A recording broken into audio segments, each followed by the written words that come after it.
thanks for joining us tonight for Fox 43 News at 10. I'm Evan Forrester. On Tuesday, Harrisburg residents will likely decide their next mayor in the Democratic primary, which sees incumbent Mayor Wanda Williams facing 4 challengers for her job.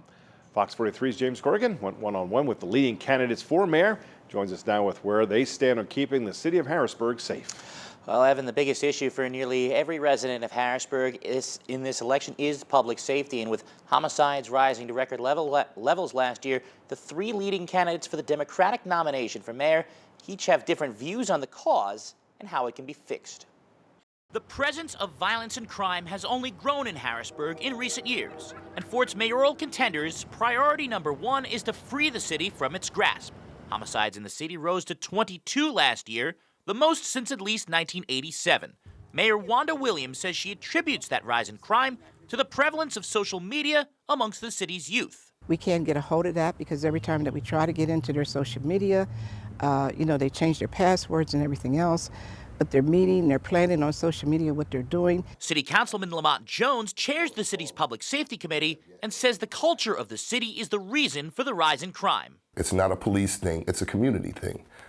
These young people, there's a culture going out there. And that comes into the community when they say you're a product of your environment. And that's where we have to begin to look. City Treasurer Dan Miller admits that public safety is not his main area of expertise and says he has no opinion on why crime is high in Harrisburg. I'm not a crime investigator, so I don't know the reason why crime has increased. The city is attempting to get to the root cause of the issue through implementing a group violence intervention program.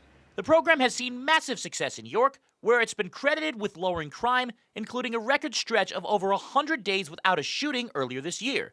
The program in Harrisburg, however, has yet to get off the ground after 3 years. Jones says that despite the assurance from the Williams administration that the program is making progress, it has displayed no evidence to show it. We haven't gotten a quarterly report, so we have no metrics of what you say you've done and how you've done it. From what I watched in York and how I work with those individuals down there, I just think it's not happening here. Miller says mismanagement in the Williams administration is the reason for the lack of progress. If that's your priority, you've got to get the plan together, how you're going to do it, and then execute it. Obviously, that's not happening in the Williams administration. Williams herself says the GVI team has been getting in the community, but not enough. The GVI could be out there a little bit more. I agree with that, and I just, we had a meeting last week, and I did make sure that I let them know that GVI needs to be out in the community. The question of mistrust between police and the community has also been asked. Miller says he hears from residents who see crime in their area, but see their calls for help go unanswered.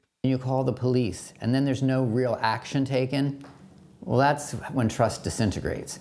So basically, we've got to listen. Williams brushed off concerns from the community over the conduct of the Harrisburg Police Department. Most of the comments that we have regarding the Harrisburg Police Department is that they harass individuals. That's not a harassment. It's making sure that these youngsters who are on the street should not be on the street and carrying guns. They're going to stop them. Jones says the disconnect between police and residents has to be fixed from both ends. We have to change the culture of policing and how police are viewed. But then they also have to change how they view our community. Everyone is not a criminal. All cops are bad cops. As for solutions, Williams says the public needs to step in and help police combat crime. We have 7 districts in the city of Harrisburg, and they can't be at every location every minute of the day. But we need your help. We have Ring cameras. Call us. Let us know what's going on. Miller says he would help fix the issue with more cameras in the city. We have very few cameras. We don't have a real system.